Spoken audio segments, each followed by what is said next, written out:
Today's episode would be the final one for the semester, and we've surely saved the best for last, as we will be joined by a familiar voice in collegiate sports. My name is Kobe Dayao. My name is Danielle Chingcuangco, and you're tuning in to UST's premier sports show, The Frontrunners.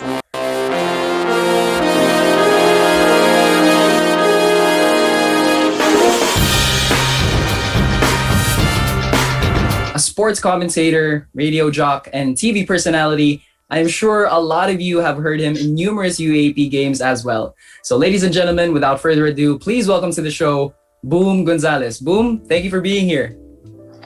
Hey guys, thanks for having me on your final show. Congratulations for the season for you guys, and it's good to meet you, Ching, and good to see you again, Kobe. Hi, Yes. so how are you? How have you been, Boom? I'm okay. I've been busier than expected. Some sports related, some are not sports related, but I'm good. I'm ready to go, and I need some practice also because for all the TV jobs that I've been doing, and this is great that you're having me because you can contribute to me practicing to be on cam again. All right, so formalities aside, let's dig into some questions we have been meaning to ask you about the sporting world, of course, and one of its flagship events. We have volleyball, where in this premier volleyball league, there is this rival league having a singularity of vision. We all look forward to the best, competing the best, and filtering out players in this country. But for you, Boom, which team do you think should make it to the PVL? Okay, well, it's tough to answer a question like that because, first of all, this is the first time in history that something like this is going to happen. I've been covering volleyball since, I think, 04, 05. UAAP volleyball at that. I did a little bit of NCAA for a while, and then, of course, the Shakey's V-League, the V-League, and then eventually the Premier Volleyball League. But it's never been like this. We've had a great pool of talent in the UAAP, the best in collegiate volleyball for sure, in especially the last 5 years. But never have we had this kind of a collection. And if I'm not mistaken, we already have 12 teams participating in the PVL, which we don't know when is going to start, hopefully sometime really soon, no? So in terms of, to directly answer your question, Ching, about a team, I think from a league standpoint and a coverage standpoint, I think 12 is already, we're good. You know, we add more to that, it's going to be tough to, not only from a format standpoint, but also just from a coverage standpoint, to be able to spotlight and highlight teams and particular individuals. There's going to be already, to begin with, a lot. To add more to that, we might spread out too thin, and we don't want that, especially in the first season of this historic Premier Volleyball League season. So we want to be able to spotlight and highlight particular players and teams correctly, evenly. So in terms of the teams, probably we're good. Maybe even more than we could have asked for. Also remember, this is going to be a situation where it's unprecedented also because there's kind of like a bubble situation that they're proposing. So you're going to cram 12 teams together in a bubble. And, we're not talking about an NBA style bubble here. This is definitely smaller in terms of scale. So it's going to be a little bit tougher. They're going to be around each other. I'm sure it's going to be fun and all that, but it's going to be tough too. There are going to be a lot of challenges. Here's how I'm going to kind of skew away from what you're asking though, is I would love to see particular players still included. Because with the 12 teams that we have in the PVL right now, as much as we say this is a star-studded season that will open, and just the best collection of talent ever, there will still be some names missing. One from your school is the one that stands out for me, and Cici Rondina. I'm incredibly sad that she's not going to be in the PVL because she's one of my all-time favorite players to watch. I watched her journey from being a bench player to being a star player. So I would have loved to see her there. Bernadette Pons, Jovelyn Gonzaga might come back. We'll see G. Hervasio. Because again, you want to see the best of the best. And that's what I would love. Maybe not an extra team anymore because that would be like making 13 teams. That's going to be tough. But some of the best other players I would love to have them there. All right, so now moving on to some international play, kind of international play. So we know that 30 Raveena just finished off his season in Japan, and obviously he's the first Filipino to be imported, the first Asian as an import in the B League. And obviously he's had some injuries that plagued him throughout the season, but overall, I think it was a really good exposure for 30 and just Philippine basketball in general. So, Boom, what do you think is next for 30 moving forward, and how do you see this move of his affecting like a future generation of athletes? I thought about that point, and I thought about it even before yesterday. Yesterday being the day that he resigned with San Neo Phoenix. And I was happy to see him resign because honestly, if I was asked the question, you think he should come back? Do you think yeah, sure, that would be nice, but I would love to see him continue his journey there for a few reasons. One, it was an injury-plagued season, and it would be nice to see him healthy and show what he's really, because, his caption yesterday was perfect. He said it's unfinished business. And it's not just from a team standpoint that it's unfinished because they didn't make it to the next phase and they lost a lot of games, obviously. But also it's unfinished for him. Bitinig, that he got these injuries just as he's getting a little bit acclimated, not only with the country, but with the team, with the league, with his teammates. So I'd love to see him sign again, and he did. I would love for him to continue his journey from an individual standpoint, from a team standpoint, and then, as you pointed out, so that there can be more examples for other players, because a one-time thing is not a watershed moment. If he plays there, stays there consistently, does well, which I have no doubt he will, away from the spotlight of the Philippines, but still with a good amount of media coverage, I think that's when it becomes a watershed moment for a lot of other players who are coming up from high school, from college, or even, maybe ex-professionals. So if it's just a one-time thing, I don't think it would be considered a watershed moment. It's a breakthrough, but I want it to do well, dominate if it's possible, and really make his name and secure that bag he did. But that aside, of course, I want him to do very well there, because an impact would be greater if he stays. And it becomes more of an example. It's not just a foray. It's not a brief stint. If you come in, you do well, just like in volleyball, like Chadra Santiago stayed and then won a championship in Japan. So I would love for him to stay there. Right, so breakthroughs here and there. And speaking of people working on their craft, as you mentioned earlier, with college basketball still an uncertainty in this country, do you think more players could follow on Kobe's footsteps? Could, yes. Would, maybe not. And I say that to answer that question, it's like this.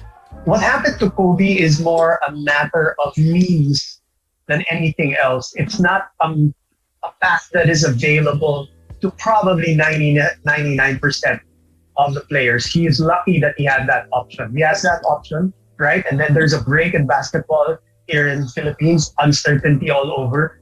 He had the option, he had the connection. It's about network. It's about having an example also, Kai, under the same management.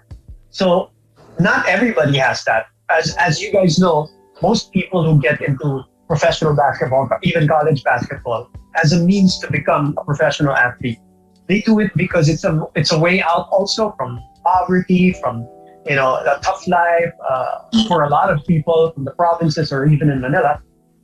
So they don't have that network, they don't have that means, they don't have that connection, not yet at least. But by having Kai doing his thing, having Kobe now pursuing is another path, and we hope this time, it becomes productive and fruitful for him. It sets an example maybe for others to at least be noticed by this management group or maybe another management group, and maybe be another means to achieve another dream elsewhere internationally, not just here. But yeah, unfortunately, that kind of avenue or lane is not available to most Filipino hoopers. But as I always say, once it gets started, you never know. That can happen to some other future ballers in our stable of great talents, young talents. Mhm. Right, because along with uncertainty comes also the idea of opportunities, in which can be few and far between for other players. But speaking of talent, we all know that there's a lot of talent out there. Right. And yeah, like you mentioned, Boom, setting the blueprint is extremely important, right? Obviously, the connections is not something that everyone has, but at least to set the blueprint that it is kind of possible, and it is somewhat an option for young hoopers. You just gotta keep on working on it, right? Yeah, because eyes might be on the next generation now, and they might see other talent that can be promoted and pushed internationally also, not just through Kobe, but also through Curly. Unfortunately, that is all the time that we have for now, but stay tuned as we will be back with more of the conversation with Boom in just a bit. Don't go anywhere because the Frontrunners will be back.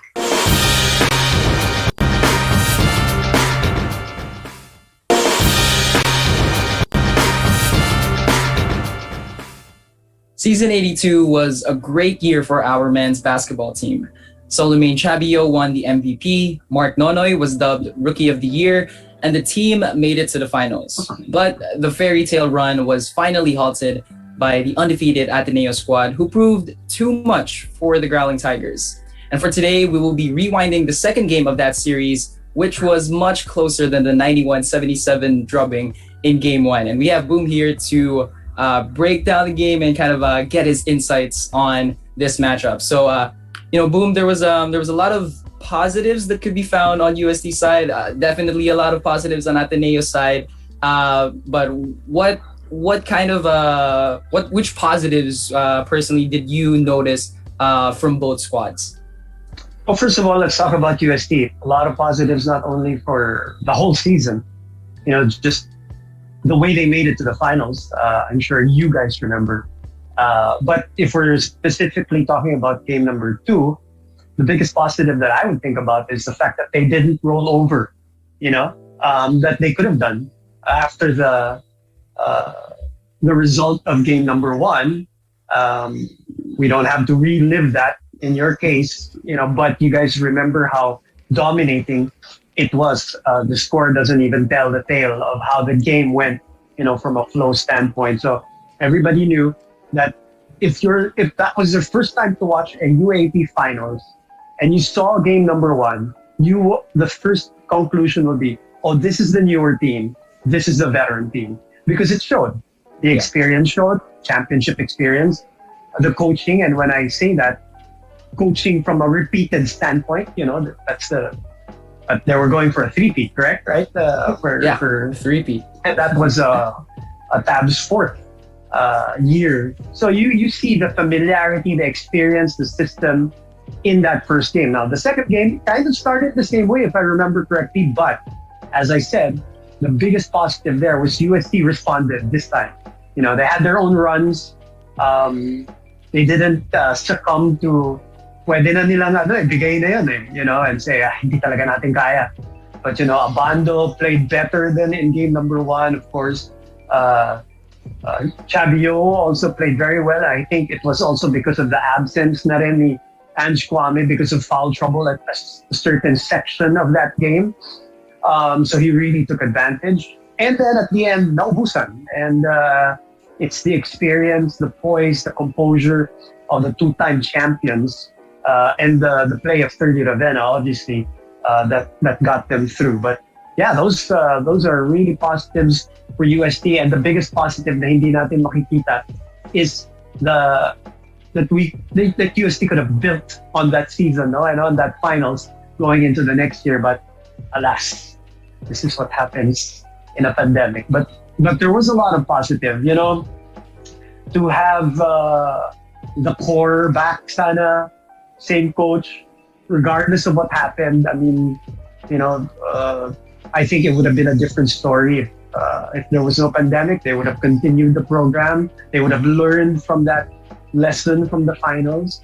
And the UST crowd, would really rally behind them because they were back in full force, not only in volleyball for the last couple of years, but also in basketball. So I always just not talk about the teams, I talk about communities because I've been a part of it for a very long time. And momentum is not just about the teams, it's about the community. When a community starts feeling a sports momentum, volleyball and basketball, look at this, UST was starting to hit a crescendo in a way, right? So a comeback, if you may. So sayang. But yeah, from that, and obviously the positives from Ateneo's side, we all know that was the third straight championship. 30 was just incredible. Again, after the huge game in game number 1, he shows why there's international interest in him.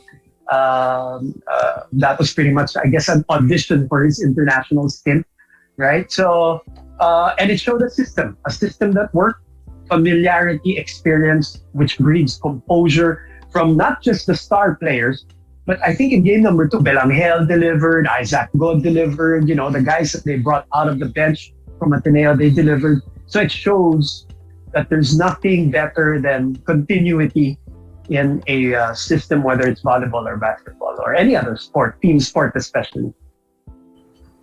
Right. So Ateneo, the defending champions, they were really trying to write their history. But as you said, USC gave it a fight come the next game where USC on the bright side, they were keeping up. So was there a moment in the game where you thought that beating this Ateneo team was actually futile? Watching game number 2, I thought after that first quarter run, I'm trying to remember, but I think it was a 13 point lead after the first quarter. And then you remember what happened in game number 1, where it was also like a strong. So I think it's human nature for people to think, whether you're a commentator, you're a fan, whether you're from Ateneo or UST, it just probably will vary in terms of tone. But you'll probably be thinking to yourself, oh, here we go again. Okay, this is just like game 1. So if you're an Ateneo fan, it's like game number 1. If you're a UST fan, you're like, holy moly, it's like game number 1. But that's why I thought what happened in the second and third quarters, how UST responded, didn't give up, was very positive for UST because they could have just rolled over. But yes, if you ask me that specific question after the first quarter, I probably thought psychologically this is just not good. To be down again against a team that was 15-0 at that time, if I'm not mistaken, right? So it all worked against them. So props to I think the UST crowd didn't give up on the team also. Then I think that carried them through. Now, Boom, obviously you talked highly about the Growling Tigers squad in season 82. And like you mentioned, it was such a deep team. I mean, you had some games, CJ Cancino coming off the bench. I mean, we had that luxury at that time. But from that specific squad, which player impressed you the most? Could be throughout the entire season, or it could be in this specific game. So CJ has always been one of my favorites. I've said that to him. I've said that, on air, not in any kind of biased way or anything like that. I just thought he brought so much to the table. And his story, I was there. I was calling the game when he got injured, just as he was doing very well. And I also was doing a game. I think we were in Antipolo where, I felt like he was coming back. I forget against which team, but I thought that ito na yung CJ na bumabalik. So I've always liked him. I've always thought that he had the right mix of athleticism, IQ, an all-around game, some great wingspan. Everybody loves Renz Abando, obviously, just from a pure athleticism. Again, the story for the guy. And then Mark Nonoy, he's been tremendous ever since NBTC. He's had some legendary performances in the shortest of minutes, right? He's the epitome of a spitfire, like, a flamethrower and a blur, and to see him play in his rookie season, I'm robbed, of the chance to see him play again. because I thought he was going to be tremendous in season number 2. Dave Ando also played very well, if I'm not mistaken, in game number 2. And Concepcion, was like a modern big man, like, the stuff that you see in the NBA, right? That is, that we're so trying hard here in the Philippines to replicate, but still cannot, but he was on that, path. I thought he was an incredibly smart player too, defensively and offensively, responded very well to the coaching system. Those were, and there's a lot of standout. I thought the athleticism of UST that year was just off the charts, and the wingspan of the team in general, from a defensive standpoint and a disruptive standpoint, was tremendous. Had tremendous potential with that kind of coaching.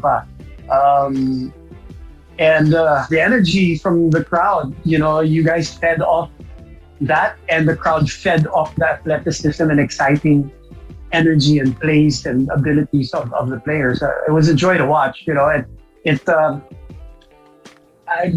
It hasn't probably been like that since maybe, there have been great UST teams, obviously, in between that and 2006, but just the combination of the athleticism, length, and shot making also of the 2016 was just, I would kind of compare just from an energy standpoint, especially from the crowd. Well, definitely a lot of what could have been for the squad had it not been for the pandemic.